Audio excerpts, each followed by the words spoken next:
신용평가기관 피치가 중국 위안화 장기 채권 신용 등급을 AA-에서 A+로 한 단계 낮췄습니다.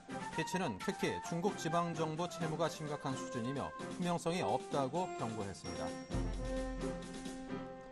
대형 투자은행 육성을 가능케 하는 자본시장법 개정안이 국회 법안심사 소위를 통과했습니다. 증권업계는 새 수익원이 생겼다며 적극 반기는 분위기입니다.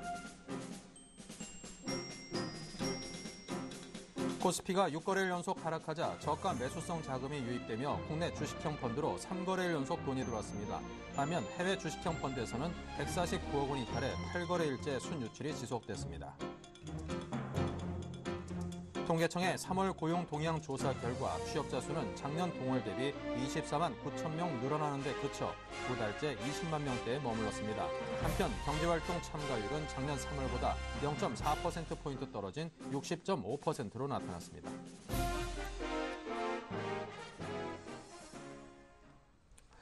네, 시청자 여러분 안녕하십니까. 오늘장 내일장의 김동석입니다. 4월 10일 수요일 순서 시작하겠습니다. 자, 어제까지 연일 빠지기만 했던 우리 증시, 오늘은 상당 부분 많이 올라왔습니다. 먼저 오늘 반가운 시황을 여러분께 전해드리겠습니다. 네, 오늘은 두 자릿수로 코스피가 올랐습니다. 12.95포인트가 상승하면서 현재 1933포인트입니다. 투자 주체별 매매 동향을 보면요. 외국인의 반가운 귀환이 눈에 확 띕니다. 407억 원의 순매수를 보였고요. 기관이 393억 원 팔았습니다. 코스닥은 5.33포인트가 오르면서 533포인트까지 올라와 있습니다. 코스닥 투자 주체별 매매 동향 보면요. 역시 외국인이 코스닥, 코스피 양시장에서 매수를 했고요. 기관도 함께 코스닥 순매수에 동참을 했습니다. 개인만이 시장 상황이 상당히 불안하다고 느끼는 듯 양시장 모두 팔고 있습니다. 네, 원달러 환율 1.4원이 내리면서 1,138원입니다.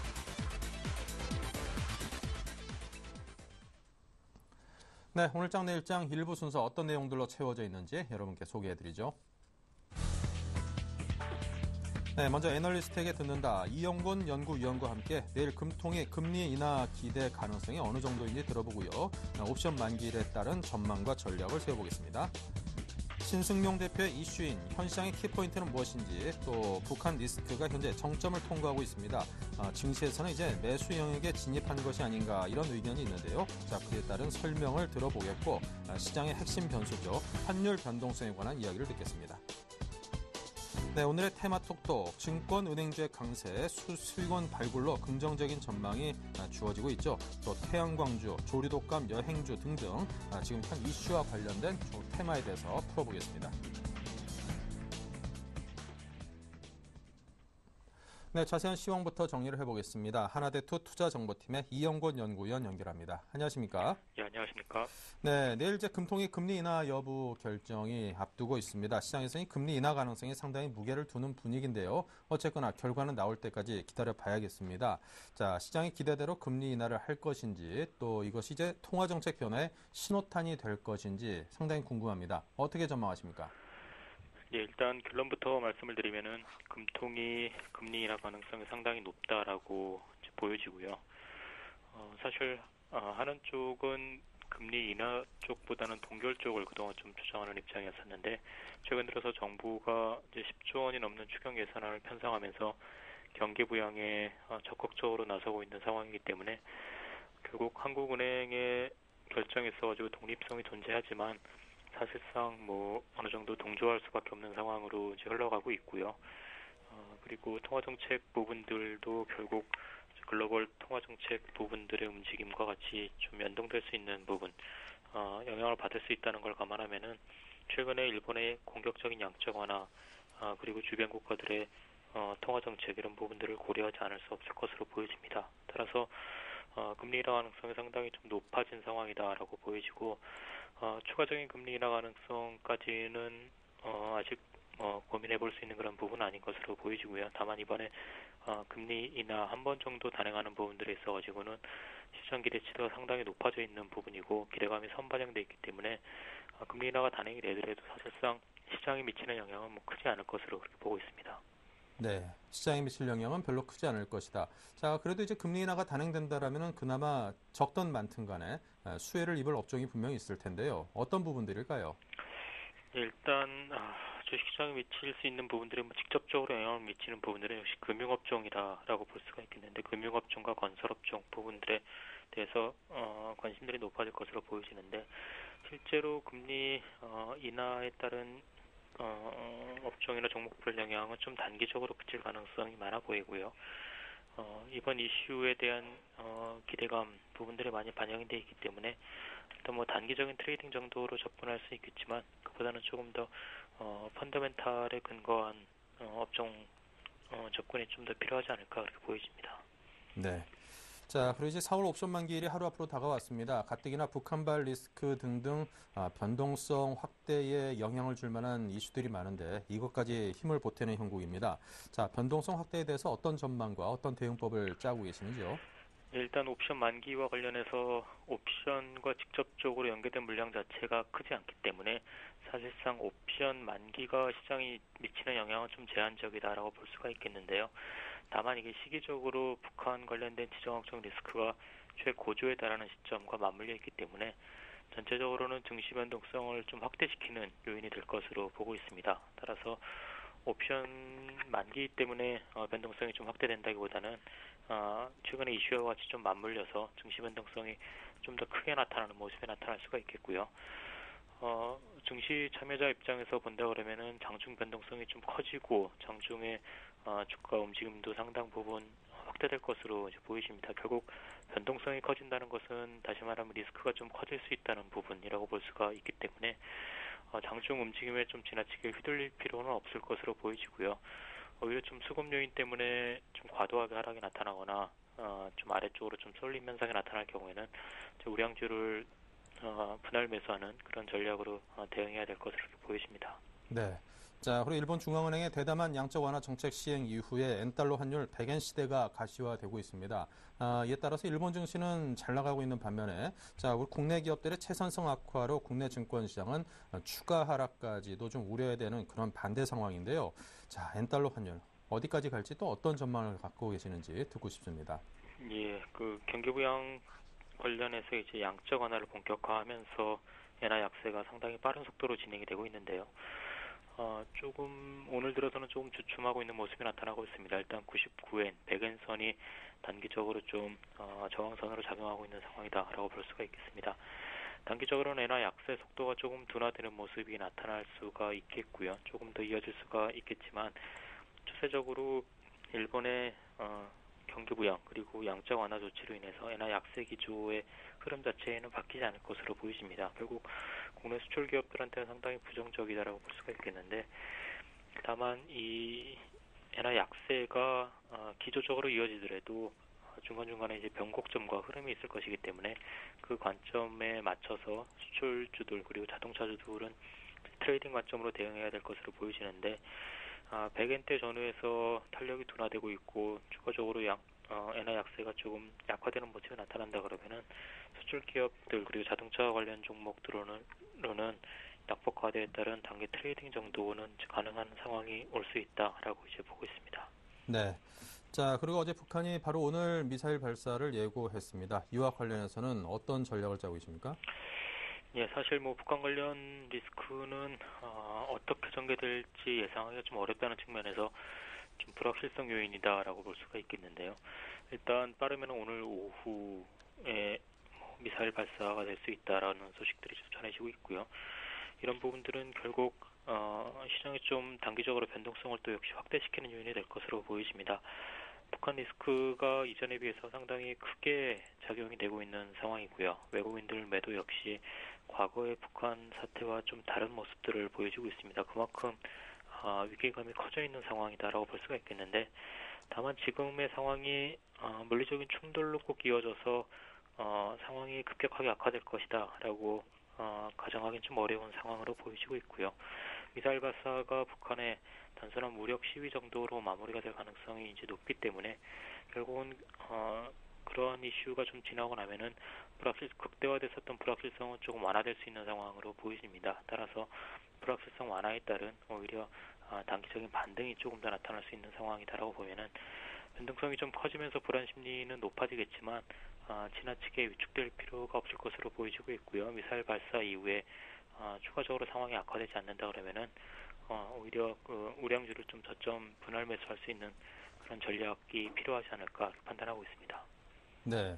자, 그리고 지난 3월 20일 날 그 아주 그냥 굵직한 사이버 테러 사건이 있었는데 이에 대해서 이제 정부 합동조사팀에서 중간 조사 결과 이제 발표를 한 걸 보니까 북한의 과거 해킹 수법과 일치한다. 즉 이제 뭐 북한의 정찰 정국의 소행이다. 이런 사실상 발표를 했는데요. 자, 이런 것들이 북한과의 긴장 관계를 보다 더 심화시킬 가능성이 있지 않을까. 이런 우려감도 있습니다. 증시와 좀 연결해서 어떤 이에 따른 생각을 좀 해야 될 필요가 있을까요? 예, 물론 좀 부정적인 뉴스이긴 한데요. 최근 들어서 이제 좀 고조되고 있는 북한 관련 불안감과 이제 리스크가 조금 확대되는 정도 수준으로 보여지고 있고요. 현재는 이제 직접적인 충돌에 오히려 더 큰 관심이 있기 때문에 사실 불안 심리가 좀 커질 수 있지만 뭐 그 요인들이 어떤 결정적으로 좀 부정적으로 불리하게 영향을 미친다라고 또 확대 해석하기는 좀 어려울 것으로 이렇게 보여집니다. 네, 지금 워낙 더 큰 이슈들이 있어가지고 해킹 관련해서는 뭐 그렇게 크게 영향이 없지 않겠는가 뭐 이런 생각을 하는 분들도 꽤나 많은 것 같습니다. 자, 오늘 수급 상황을 보니까요. 그동안 계속 팔던 외국인들이 오늘 물론 뭐 그 양이 많지는 않습니다만 안 팔고 오늘은 샀단 말이죠. 코스닥에서도 코스피에서도. 자, 순매수들의 전환이 좀 추세적으로 이제 이루어지는 것을 기대해봐도 될런지 아니면 그냥 잠깐 그냥 가뭄에 그냥 담비 잠깐 내리듯이 잠깐 사고 다시금 또 파는 추세를 이어갈 것인지 어떻게 내다보십니까? 예, 오늘 소폭 순매수를 하고 있는데요. 사실 뭐 매수가 기조적으로 조금 더 이어진다라고 보기에는 아직 좀 어려울 것으로 보여집니다. 일단 매도세가 완화됐다라고 볼 수가 있겠고요. 좀 본격적인 매수가 유입되기 위해서는 현재의 지정 확정 리스크, 북한 관련된 불안 심리가 상당 부분 좀 완화가 된 이후에 가능할 것으로 보여지고 있고 또 한 가지는 엔화 약세 기조 부분들이 좀 둔화되면서 국내 증시의 메리트가 조금 더 커져야지만 될 것으로 보여지고 있습니다. 최근 들어서 외국인들이 주요 수급 주체로 작용을 하면서 결국 외국인의 매매 동향에 따라서 장중 변동성 그리고 일 변동성도 많이 나타나고 있습니다. 그래서 외국인들 매매 동향을 계속 주목해야 될 것으로 보여지고 있고요. 코스닥 시장에서도 과거에는 개인들의 투매로 인해서 주가가 이제 급락하는 경우가 많이 있었는데 최근 들어서 나타난 행태는 개인의 투매에 의해서 코스닥 시장이 급락하기보다는 이제 외국인과 기관의 매도로 인해서 지수가 하락세를 나타내는 경우가 많기 때문에 결국 수급의 지금 아주 중요한 키는 결국 외국인이 갖고 있다라고 볼 수가 있겠고 장중 변동성 역시 외국인의 선물 매매 동향을 좀 주목하면서 지켜보면은 조금 더 수급을 파악하는 데 있어가지고 도움이 될 것으로 그렇게 생각이 됩니다. 네, 알겠습니다. 자, 지금까지 하나대투 투자정보팀의 이영권 연구위원과 함께했습니다. 감사합니다. 네, 감사합니다.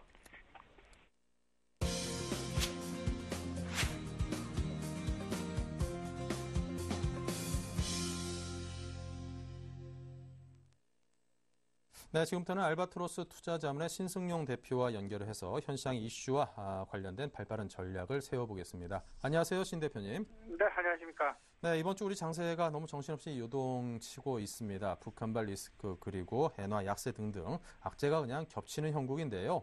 자, 하지만 또 내일 금리 인하, 오늘 FOMC 회의 등 기대를 좀 가져볼 만한 그런 일정들도 앞으로는 있거든요. 현시장에서 관심은 어느 부분에다 둬야 되겠습니까? 네, 우리 임동석 앵커께서 지금 시장 내 주요 이슈들 다 정리를 해주신 것 같습니다. 시장 어느 때보다 큰 변동성 지금 나타나고 있는 그런 상황인데, 하지만 그 변동성에 영향을 주었던 주요 요인들이 이제는 점차 그 정점을 통과하면서 다소간 좀 둔화되고 있는 모습을 보여주고 있다라고 시장의 어떤 그 흐름을 읽으셔야 되지 않을까 이렇게 좀 생각이 됩니다. 그게 한 세 가지 정도 말씀을 드리겠습니다. 첫 번째는 북한발 리스크. 오늘이 사실은 북한에서 계속해서 예고를 해왔던 그 미사일 발표 D-Day였습니다. 그 D-Day 아직 물론 그 오늘이 다 지나간 것은 아니겠지만요. 시장의 반응은 그리 냉담하지 않았다라는 점, 오히려 불확실성이 해소될 것이다라는 그런 기대감들이 지금 현재 시장 내에 많이 작용하고 있다라는 것 생각을 좀 해보셔야 되겠습니다. 그리고 이제 두 번째입니다. 글로벌 투자 심리에 계속된 호조 상황. 지난 밤에 역시 그 미국의 뉴욕의 그 다우지수 같은 경우 계속되는 연일 그 사상 신고점을 정신하고 있는 그런 상황 나타나고 있죠. 이런 상황들임에도 불구하고 우리 시장 디커플링은 계속되고 있습니다. 그렇다면 이제 그 시장 내 그 반발 매수세 유입이 되고 있겠죠. 이런 부분들 결국은 저점 인식에 대한 이런 부분들이 확산되고 있다라는 것, 저점 매수의 기회로 활용해보자라는 그런 얘기들 지금 많이 나오고 있는 것이 사실입니다. 이런 큰 그림들 속에서 과연 지금 현재 시장을 좌지우지하고 있는 핵심 변수 무엇일까 생각을 해본다면 북한 리스크보다는 오히려 제 개인적인 판단입니다만 환율 변동성이 오히려 더욱더 크게 작용하고 있다라는 쪽으로 무게를 좀 두시는 것이 좋지 않을까 생각이 됩니다. 만에 하나 북한 리스크가 실질적으로 외국인들의 어떤 투자 심리를 위축시키고 국내 기관 투자자들 그리고 개인 투자들의 심리를 위축시킨다고 한다면 시장 내 가장 큰 유동성을 가지고 있는 삼성전자의 주가가 가만히 있지 않았을 것입니다. 삼성전자의 주가 오히려 급락세를 나타낼 가능성이 컸었고요. 반대편에 있는 애플 컴퓨터의 주가가 오히려 급등할 가능성이 있었다라는 점. 하지만 지금 현재 상황 그런 상황들이 진행되고 있지 않고 오히려 삼성전자 같은 경우 어제 만폭 상승하는 그런 모습 나타났었고요. 오늘은 다소한 약과 강보 왔다 갔다 하는 그런 모양새 지금 나타나고 있다라는 점. 이런 부분들로 미루어 봤을 때 과연 북한 리스크가 진짜 시장을 위협할 만한 요인일까 한번 곰곰이 생각해볼 필요가 있어 보이고 오히려 시장 내 가장 큰 핵심 변수는 뭐니 해도 계속되고 있는 환율의 변동성이다라는 말씀으로 정리를 할 수 있지 않을까 이렇게 생각이 됩니다. 네. 자, 북한발 리스크 등 우리 증시는 현재 안개 속을 헤매는 듯한 그런 양상입니다. 자, 미국에서는 도매 재고 지표 등 일부 지표의 부진에도 불구하고 미국의 다우지수는 다시금 또 연일 사상 최고치를 기록하고 있는데요. 자, 이런 엇갈린 움직임을 어떻게 해석을 해야 될까요? 네, 그 디커플링 현상 계속 나타나고 있지만 결국 언젠가는 해소될 가능성이 있다. 결국은 해소될 것이다라는 쪽에 무게를 두시고 지금 현재 시장의 어떤 그 대응을 모색하시는 것이 좋겠다. 다시 한번 좀 강조를 드립니다. 일단 그 시장이 반등을 하게 된다면 가장 먼저 관심을 가질 업종 그리고 가장 먼저 관심을 가져볼 만한 종목들을 먼저 서서히 선별해 보시는 그런 전략이 오히려 지금 현재 유효해 보이는데요. 그런 부분들 1분기 실적 시즌이 계속 지나가고 있죠. 그렇다면 결국은 안정적인 성장을 구가하고 있는 업종이 무엇일까 꼭 생각을 해보셔야 됩니다. 시장 내 그리고 우리 시청에도 다들 아시겠지만 일단 IT 업종 같은 경우는 굉장히 편안한 주식, 편안한 업종 중에 하나다라는 거 생각을 해보시고요. 오히려 오늘 반등하고 있습니다만은 모비스를 비롯해 현대차, 기아차, 자동차 관련주들은 다소간 아직은 좀 안개 속을 걸어가고 있다는 것. 그 가장 큰 이유, 엔화 약세가 어떻게 진행이 될지 모르는 그런 상황들. 물론 이제 방향성은 결정이 됐지만 그 변동성 부분에 대해서 아무도 확답을 줄 수 없는 그런 상황이기 때문입니다. 따라서 좀 안정적인 성장을 계속할 수 있는 그런 업종이 무엇일까로 시장의 관심의 폭이 좁혀질 수 있다는 걸 생각을 해두시고요. 일단 IT 쪽에 대한 관심은 계속 유효해 보인다 말씀드립니다. 그리고 또 한 가지가 있죠. 성장 중심을 말씀을 드렸고요. 낙폭과대 부분이 이제는 서서히 시장 내 그 관심을 받기 시작하고 있다라는 것. 어제, 오늘 그리고 특히나 지난밤에도 미국 시장에서 가장 큰 반등을 보였었던 업종 뭔가 살펴봤더니요. S&P 500의 철강 지수 2.7%로 가장 큰 반등폭이 나타났었고 그 뒤를 잇는 것이 화학업종 지수였습니다. 화학업종의 1.3%가 넘는 급등 부분 이런 부분들이 지금 대표적인 소재업종 중에 하나가 되겠습니다. 그 소재업종 경기민감주의 대표주라고 할 수 있겠죠. 이런 경기민감주로 낙폭이 그만큼 큰 만큼 오히려 관심을 받고 시장의 지수가 상승을 한다면 가장 빠른 속도로 회복할 가능성이 있다는 점. 따라서 지금과 같은 기술적인 반등에 다소 완전 무게가 실리고 있는 그런 국면에서는 이런 업종에 대한 기술적인 반등 노려볼 만도 하겠다 말씀을 좀 드려봅니다. 네. 자, 우리 증시가 이제 1900선도 위협받는 듯한 그런 분위기더니 오늘은 그래도 상승을 하고 있습니다. 그만큼 지금이 그래도 좀 저점이 아닌가라는 그런 인식이 형성되고 있는 듯한데요. 자, 우리 증시 역시 디커플링 해소를 이런 시점에서 기대도 좋을까요?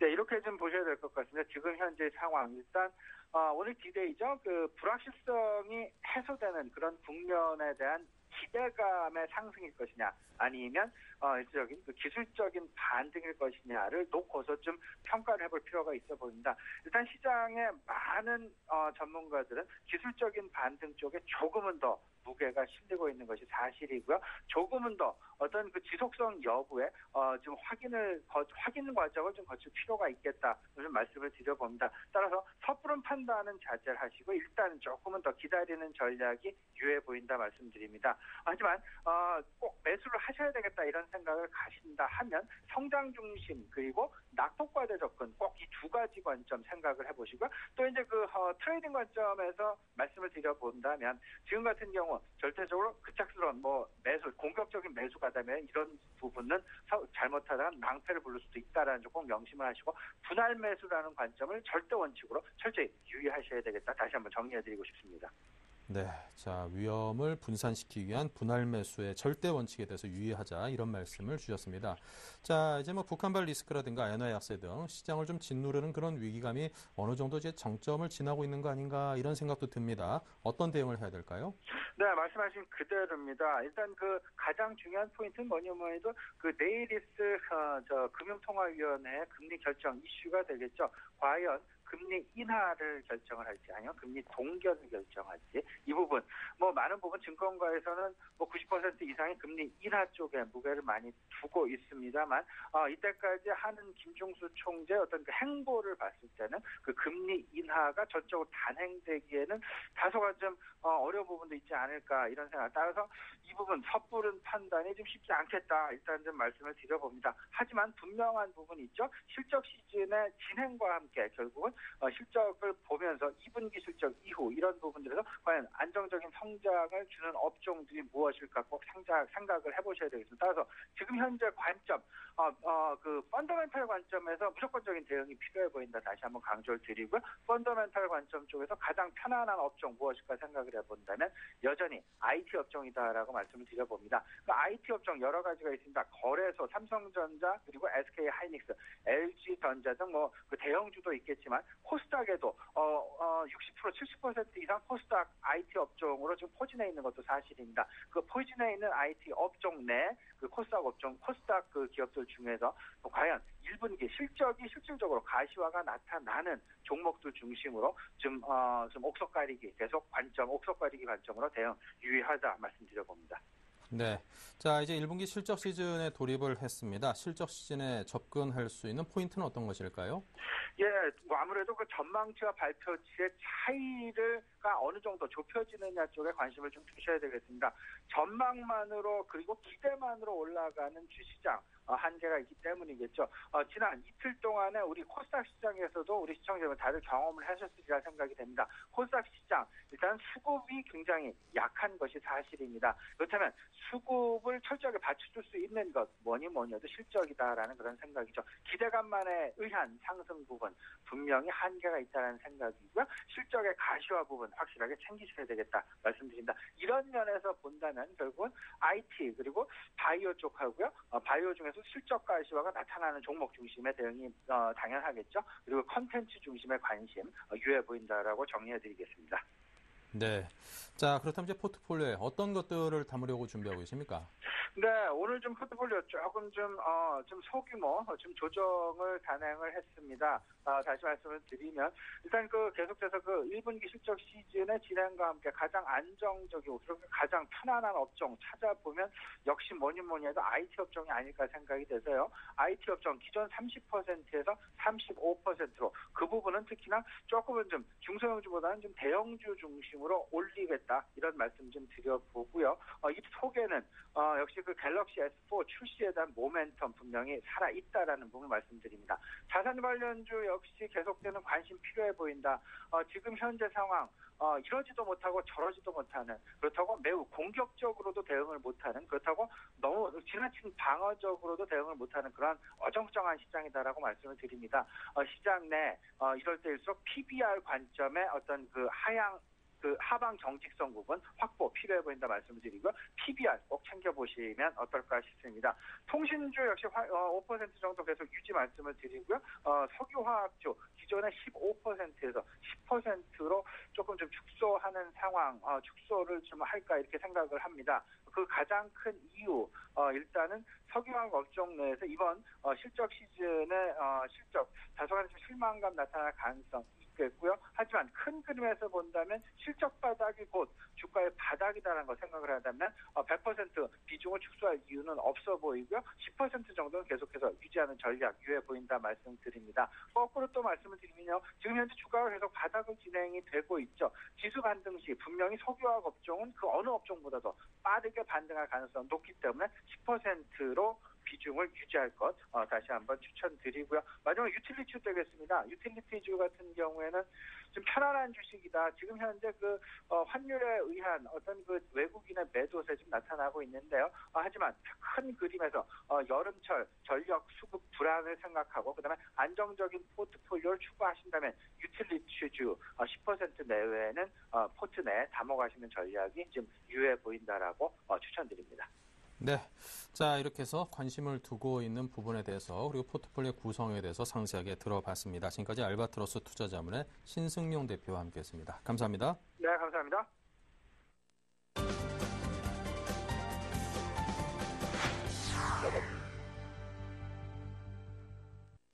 네, 테마주를 알아보는 테마톡톡 시간입니다. 먼저 가장 많은 관심을 받고 있는 은행, 금융주 등 어떤 스탁들이, 어떤 그 테마들이 있는지 그에 대해서 살펴보도록 하겠습니다. 네, 증권과 은행, 금융 분야죠. 지금 현재 대우증권과 삼성증권, 미래에셋증권 등등 전반적으로 호조세를 보여주고 있습니다. 미래에셋과 우리투자증권 등등이 3%, 4%대까지 올라 있고요. 그 밖에 다른 은행주들도 KB금융이라든가 신한지주 등등 1에서 한 3%까지 비슷한 정도의 상승세를 보이면서 호조세를 보여주고 있습니다. 아무래도 금리 인하 등등에 대한 어떤 기대감이 살짝 반영된 듯한 그런 움직임을 보여주고 있습니다. 네, 다음은 태양광주입니다. 앞으로 태양광 업황이 굉장히 좀 좋아질 것이다라는 그런 분석들이 나왔었죠. 신성솔라에너지는 거의 상한가까지 지금 올라 있는 상황이고요. SBN도 그렇습니다. 자, 그 밖에 웅진, S에너지 등등 3에서 한 4%대까지 올라 있습니다. 네, 조류독감 AI가 발생하면서 여행주가 어느 정도 좀 영향을 받고 있습니다. 하나투어, 모두투어, 호텔신라 등등 2에서 한 3% 정도의 상승을 보여주고 있습니다. 아무래도 여행을 하고자 하는 외국인들이 중국이라든가 그런 곳 피해서 우리나라로 좀 인바운드로 이렇게 고객들이 좀 들어오지 않겠는가 그런 기대감이 보여진 것 같고요. 반면 파루, 제일바이오 등등 적게는 1% 하락, 많게는 하한가까지 내려와 있는 관련주들도 있습니다.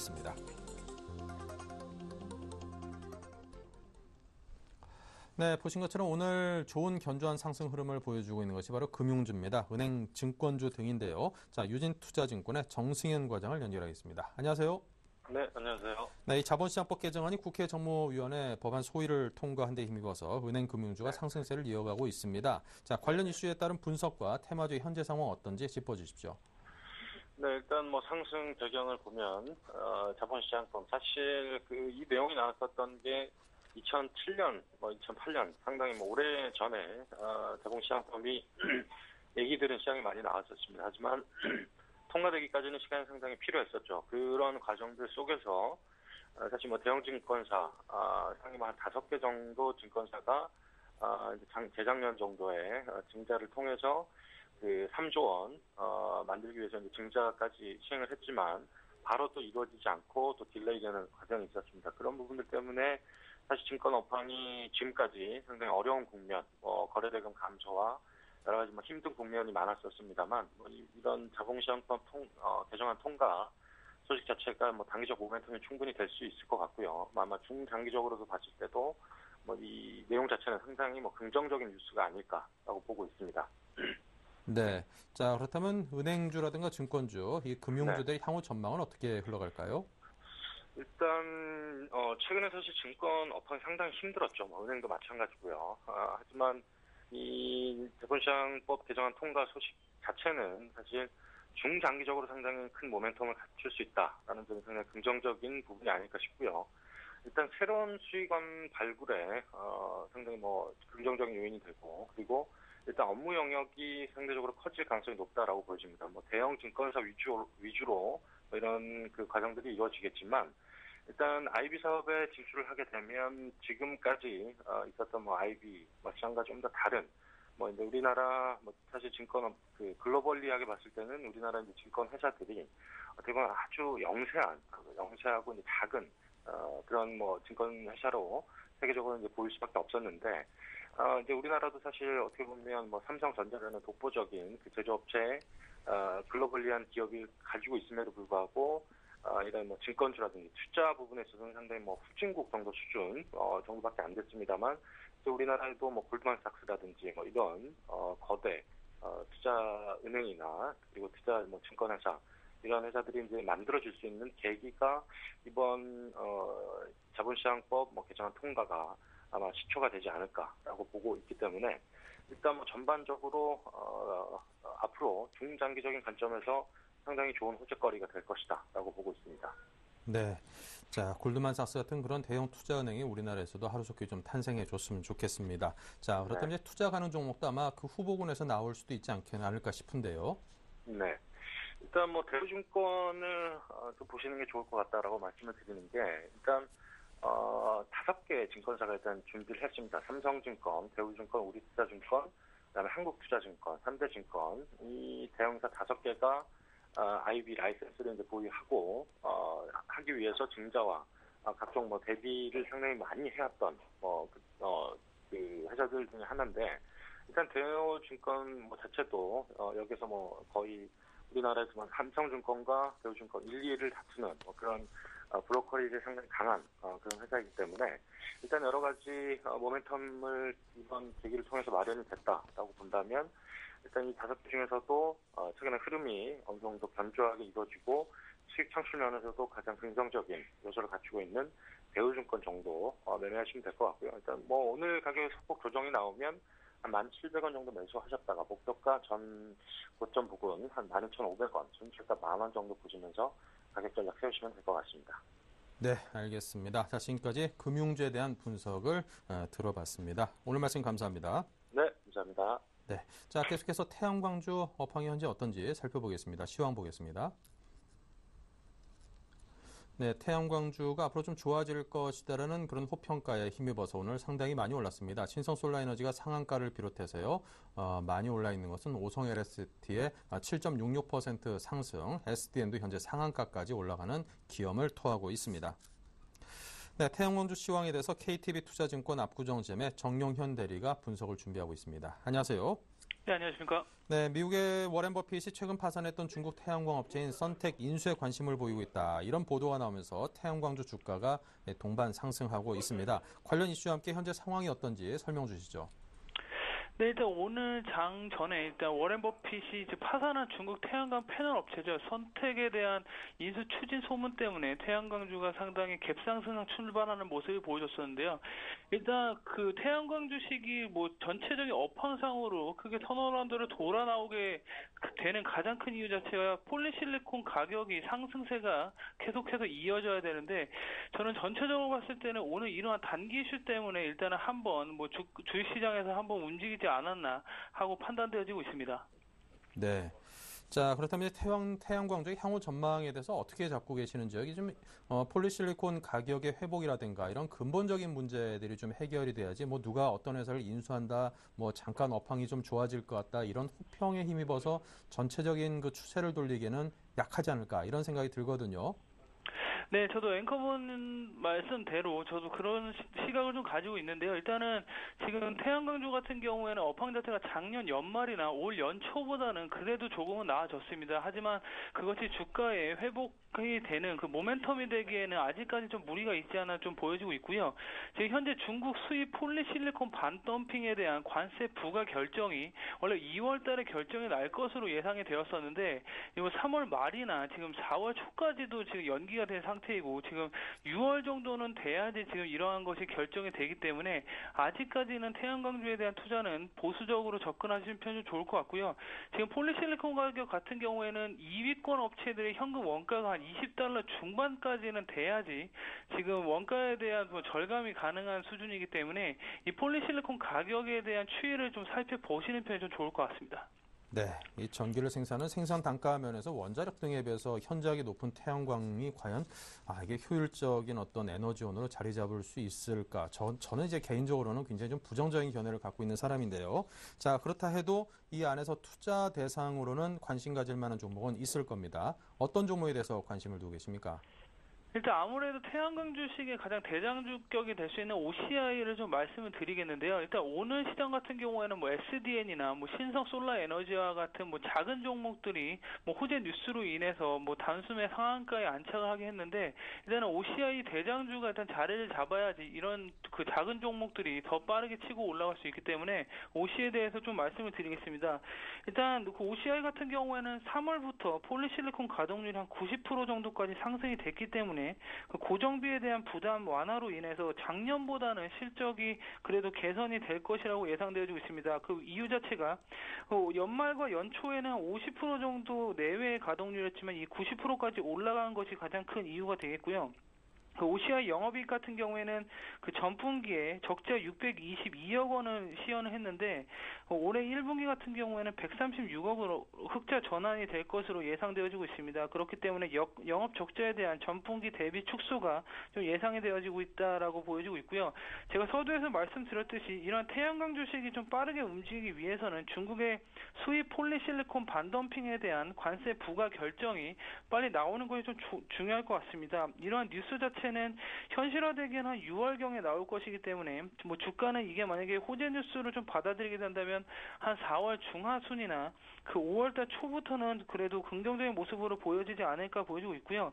일단 OCI 같은 경우에는 이러한 반덤핑 과세에 대해서 좀 제한적인 이유 자체가 중국 태양광과 셀 모듈 업체들이 재수출하는 부분에 대해서는 관세가 부과가 되지 않고요. 그다음에 반덤핑 과세가 부과된 폴리실리콘 수입 가격이 현재 업체들의 제조 원가를 하회할 가능성이 높기 때문에 아무래도 OCI 같은 경우에는 글로벌 태양광 업체에서 원가 절감을 그래도 시연을 하고 있는 업체이기 때문에 그러한 점에서는 조금은 좀 피해갈 수 있지 않나 보여지고 있습니다. 그래서 오늘 같은 경우에는 뭐 갭상승을 해서 뭐 시가 대비해서는 좀 음봉의 모습을 보여주고 있는데요. 지금 그 매수 가격 자체는 한 15만 원 정도로 제가 제시를 좀 해드리겠습니다. 그리고 그 앞전에 그 14만 4,500원이 그 신저가를 2012년도 11월 23일 날 기록했는데 그 부분이 깨질 시에는 손절하시는 편이 좋을 것 같고요. 일단 단기적으로만 한 17만 원까지 목표가를 좀 말씀을 드리겠습니다. 네. 자, 단기적으로 이렇게 좀 높은 목표가까지 잡아주고 보니까 좀 귀가 솔깃하네요. 관심 두고 꾸준히 좀 지켜봐야겠습니다. 자, 지금까지 KTB 투자증권 압구정점의 정용현 대리의 태양광 관련주에 대한 분석과 추천이었습니다. 감사합니다. 네, 감사합니다. 네, 이어서 조류독감과 관련된 여행주에 대해서 분석해 보겠습니다. 네, AI 여행주, 하나투어, 모두투어, 호텔신라 등등 여행과 관련된 종목들은 오늘 한 3% 안팎의 상승을 보여주고 있습니다. 반면 파루와 중앙백신 약보합이고요. 제일바이오는 거의 한가 근처까지 지금 빠져 있는 상황입니다. 네, 텐스탁의 김선인 대표를 연결하겠습니다. 안녕하세요. 네, 안녕하세요. 네, 중국에서 발생한 이 신종 조류독감 우려 때문에 급락했던 여행주가 좀 반등을 하고 있습니다. 자, 백신주도 이 조류독감 주춤하면서 오히려 하락세를 보이고 있는데요. 자, 이와 관련된 이슈 분석과 현재 상황 분석 들어볼까요? 네, 그렇습니다. 오히려 좀 여행주 관련한 종목들은 다시 한번 조금 단기 낙폭에 대한 부분을 회복하고 있는 흐름이고, 백신 관련주들은 오늘 좀 포화권이나 아니면 제일바이오 같은 경우 큰 폭의 좀 하락을 조금 보여주고 있습니다. 한 지난주였나요? 중국 쪽에서 조류독감 AI 감염자가 발생했다는 소식에 조금 백신주들이 굉장히 큰 폭으로 좀 상승을 하면서 오히려 여행주들은 여행의 발목을 잡는 것이 아닌가 라는 소식 때문에 굉장히 더 큰 폭의 낙폭을 좀 최근에 좀 보였습니다. 하지만 이게 오히려 여행주 입장에서 볼 때는 굉장히 좋은 좀 매수 기회가 아니었나 이런 판단이 듭니다. 그래서 그 영향으로 인해서 뭐 호텔신라 같은 경우는 이틀 동안 급등하는 흐름을 보여주고 있고요. 어제 같은 경우는 2.9%가 올라주고 오늘은 지금 3% 이상 급등하는 흐름을 보여주면서 다시 5만 5천 원을 향해서 좀 움직이는 흐름이 좀 나아지고 있습니다. 자, 하나투어도 마찬가지 흐름을 보여주고 있는데요. 하나투어 역시나 바닥권 딱 찍은 이후에 오늘 다시 한번 3% 이상, 그 전날 월요일 날 보여줬던 마이너스 9% 하락폭을 지금 만회하려는 시도가 역시 나아지고 있습니다. 그래서 좀 단기적으로 지금 문제가 조금 발생했는데 하나 조금 참고하실 부분은 이 AI 조류독감 바이러스가 조금 다른 지역으로 좀 퍼지는 양상이 좀 보인다고 좀 하고 있기 때문에 조금 어찌 보면은 이런 단기적인 하락 이후에 다시 한번 뭐 반등이 나올 가능성도 있겠지만서도 조금 이와 관련 종목들은 좀 빠르게 좀 테마성이 워낙에 강한 만큼 그 예전에 이런 조류독감이나 바이러스 때처럼 며칠째가 이거 뭐 한 달 동안 이어지는 그런 상승폭은 아니라 오히려 단기적으로 일주일이나 2주 안에 좀 더 끝날 가능성이 높지 않은가 좀 이런 판단이 듭니다. 그래서 그 점을 조금 확인하시고서 좀 대응하실 필요가 있지 않을까 말씀드려보겠습니다. 네, 자 그렇다면 이제 이와 관련된 전망과 이제 전략에 대해서 보다 좀 상세히 좀 들어보고 싶습니다. 네, 이제 종목별로 좀 말씀을 좀 드리는 게 나을 것 같아요. 좀 먼저 이제 뭐 하나투어나 모두투어, 하나투어를 빌어서 말씀을 좀 드리자면은 역시나 이 영향 굉장히 매출 부분에서 차지하는 비율이 굉장히 적습니다. 그래서 당연히 주가는 반등할 수밖에 없는 모습이 나와주고 있고 최근에 하나투어 단기적인 그 박스권 흐름 자체에서 다시 한번 바닥권을 보여주고 있는 모습. 오늘 딱 60일선 아래에서 딱 터치했다가 어제죠. 터치한 이후에 다시 오늘 가파르게 상승하는 흐름이 나와준다는 게 굉장히 좀 긍정적으로 보이고요. 수급상으로도 하나투어 역시나 오늘 외인들이 현재 시간으로 굉장히 강한 매수세가 들어와줍니다. 호텔신라는 아니냐? 호텔신라 마찬가지입니다. 호텔신라도 역시나 매우 강한 외인들의 매수세가 지금 현재 이어지고 있고 외인들이 어제부터 해서 꾸준하게 좀 다시 한번 매수가 이어지고 있는 흐름입니다. 조류독감에 대한 부분 매출을 차지하는 비중이 굉장히 적은 모습이고 특히 호텔신라는 그 회사 이제 공사 관련한 부분이 마무리 단계이기 때문에 추가적인 또 매출 가능성도 있다는 거 조금 참고하실 필요가 있겠고요. 자, 오히려 파루가 지금 오늘 좀 많이 빠졌다가 다시 조금 밑골이 달면서 반등을 주면서 한 0.5% 정도 지금 올라가고 있는 0.3% 정도 올라가고 있는 흐름이 나와주고 있는데요. 제가 말씀드리는 부분은 지금 좀 정리를 하시는 게 낫지 않을까 이런 생각이 듭니다. 지금 파루 최근에 이제 사신 분들이나 예전에 올 초에 한번 급등하기 전에 사신 분들 전부 다 이제 수익 중이기 때문에 조금 정리를 하고 나오시는 게 낫지 않을까 판단이 되고 있고 오히려 짧은 기간 동안에 급등하는 흐름 자체, 요즘 차트 흐름 자체가 테마주 흐름 자체가 길지가 않습니다. 굉장히 짧습니다. 그래서 그와 관련한 종목들 모두 다 좀 정리를 부탁드리겠고요. 중앙백신과 뭐 제일바이오 같은 경우 중앙백신은 이미 먼저 잠깐 뭐 한 2, 3일 올랐다가 다 빠져버린 흐름 나와줬습니다. 역시나 마찬가지로 조금 정리를 하시고 오히려 여행 관련주로서 낙폭이 과했던 뭐 호텔신라나 뭐 하나투어 같은 종목을 다시 한번 보시는 게 훨씬 낫지 않을까 이렇게 갈아타는 전략 말씀드려보겠습니다. 네, 자 여러 종목에 대해서 지금 설명을 쭉 주셨거든요. 이 중 하나 좀 내가 사야겠다 싶은 분이 있다라면 어떤 종목을 그 중에서 추천하시겠습니까? 네, 저는 뭐 여행 대장주로 호텔신라를 좀 말씀드려보고 싶어요. 자, 호텔신라 최근에 차트 흐름 크게 이제 다시 한번 세 번째 고점을 찍으려고 지금 가고 있습니다. 지금 예전에 그러니까 작년 6월에 한 5만 5천 원 이상까지 갔다가 한번 떨어졌었고요. 4만 7천 원 정도까지 다시 2차 반등을 준 이후에 다시 한번 떨어지고 4만 초반대까지 떨어진 이후 다시 한번 주가 반등을 주기 시작합니다. 근데 그 중심에 있는 투자자가 외인들의 매수가 지금 굉장히 강하다는 거죠. 자, 최근에 외인들이 꾸준하게 코스피 시장에서 지속적으로 매도가 나왔음에도 불구하고 호텔신라 같은 이 종목은 외인들의 매수가 최근 한 달 사이에 120만 주, 오늘까지 해서 120만 주가 넘어가는 물량이 지금 들어오고 있습니다. 꾸준하게 차트가 반등을 해주는 입장. 그렇다면은 기관들이 지금 약간의 호텔신라 부분에 있어서 손을 놓은 상황이지만 다시 한번 기관들의 매수가 들어와주면서 한번 지금 가장 최근에 고점 부분인 한 5만 6천 원 정도도 뚫고 올라갈 수 있는 그런 가능성이 있다고 판단이 됩니다.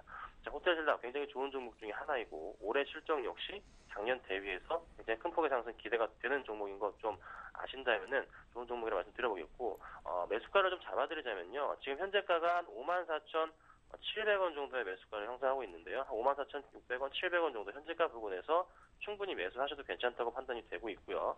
자, 1차적으로는 한 5만 7, 8천 원 정도까지 좀 보시면 괜찮을 것 같아요. 단기적으로 한 5만 7천 원 정도까지도 노려보시라 말씀드리겠고, 그 이상, 이번에 한번 가준다면은 뚫지 못했던 가격, 한 6만 원 정도까지도 기대해 볼 수 있겠습니다. 그래서 1차 목표가 5만 7천 원, 2차 목표가는 한 6만 원 보고서 대응하시기를 당부드리겠습니다.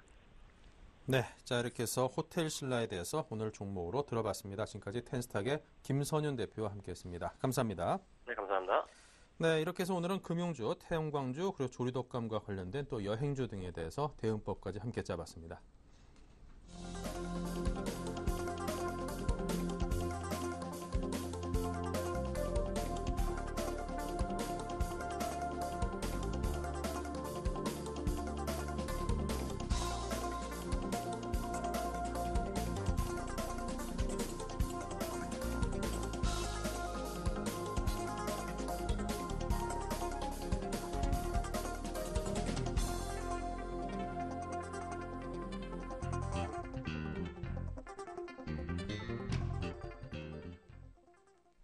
네, 계속해서 7일간의 수익 다이를 이어가겠습니다. 지난 수익률 체크부터 해볼까요? 네, 오늘은 시장이 좀 상승을 하고 있습니다. 그럼에도 이 종목들의 수익률은 조금 시원찮은 그런 상황입니다. 유일하게 한 종목이 상승을 하고 있습니다. 이정복 대표의 ICD. 하지만 그 상승폭은 좀 둔화돼서 1.4% 수익이고요. 한글과 컴퓨터 마이너스 4.8%로 손절가 터치했습니다. 서원인텍이 마이너스 7.3으로 가장 많이 떨어졌고요. 이오테크닉스 마이너스 3.2, 화인텍이 마이너스 1.8%로 소폭 손실입니다.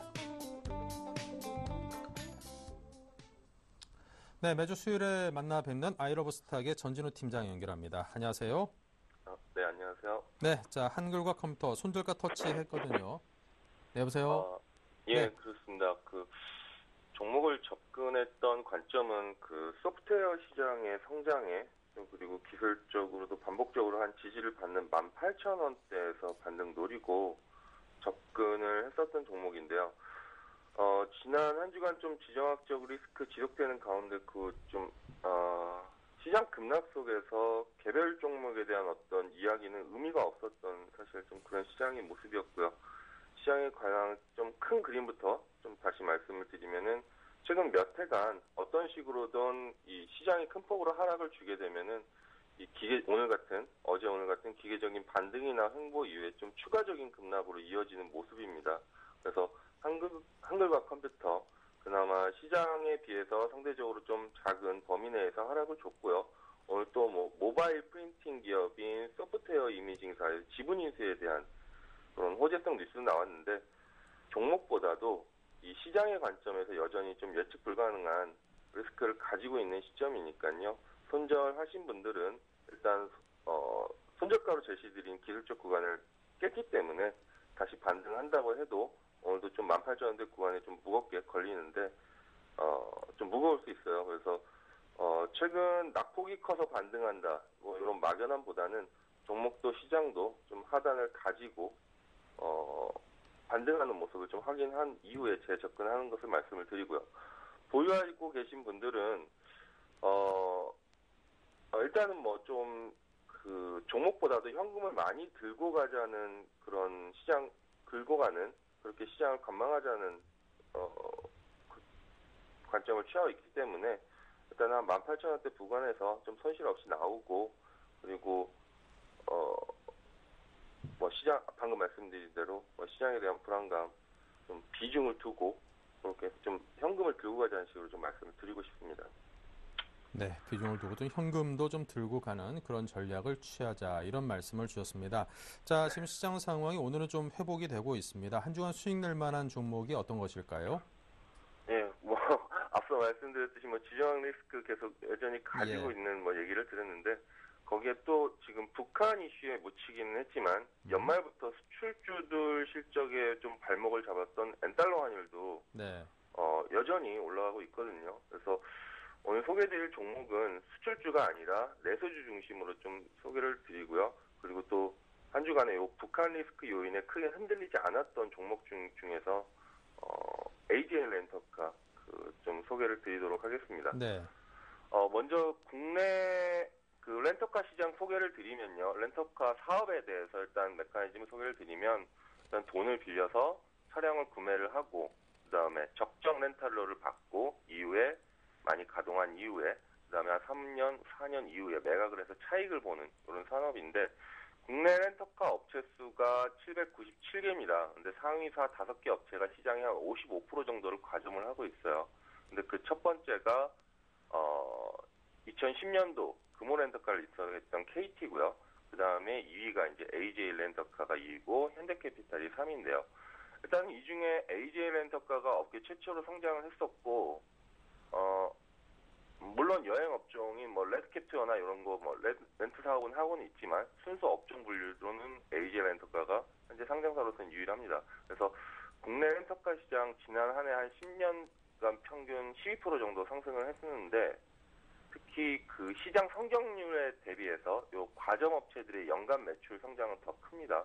그래서 렌터카 시장 환경 역시도 최근에 기업들 불황에 고정비 감소를 위해서 회사 보유 차량 대거로 렌터카로 전환하는 이런 우호적인 시장 환경이고 그리고 AJ 렌터카 역시 지난해 7월 이후에 상장한 이후에 자금 확보를 통해서 그리고 또 신용 등급 상승을 통해서 그 조달 금리 역시도 하향을 하면서 자동차를 구입하는 원가 비용 절감에 대한 혜택을 또 얻고 있는 모습이고요.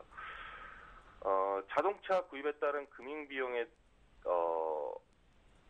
때문에 영업이익 대비해서 단기 순이익 자체는 큰 사업은 아닙니다. 하지만 반대로 얘기하면은 성장성도 있고 안정적인 사업 구조를 가지고 있는 종목이고요. AJ 렌터카 현재 그 상장 이후에 또 꾸준한 상승 추세 유지하고 있고, 시간 차트 보시면서 말씀드리면 최근 기관 수급 중심으로 수급도 좀 양호한 모습이고요. 그리고 서두에 말씀드렸듯이 시장 외적인 요인에 크게 반응하지 않는 좀 안정적인 종목으로 오늘 시점에 소개를 드리고, 중장기 목표가로는 15,800원대 바라보면서 현재 구간에 접근을 하고요. 단기 목표가로는 13,000원대, 그리고 선저가로는 1,600원을 선저가로 말씀을 드리겠습니다. 네. AJ 렌터카 기관들이 상당히 좀 선호한다 이런 말씀을 해주셨는데 최근에 또 국민연금이 한 8.8% 정도 지분을 보유하고 있다는 그런 공시도 나오고 보면은 상당히 좀 안정적인 그런 수급 여건과 좀 중장기적으로 성장할 수 있는 그런 여건을 이미 수급적으로 갖추고 있다 이런 분석을 해볼 수도 있겠습니다. 자, 지금까지 AJ 렌터카 설명해 주신 아이러브스탁의 전진우 팀장이었습니다. 감사합니다. 네, 감사합니다. 네. 자, 오늘 장 내일장 1부는 여기서 마치고요. 잠시 후 2부에서 이어가겠습니다.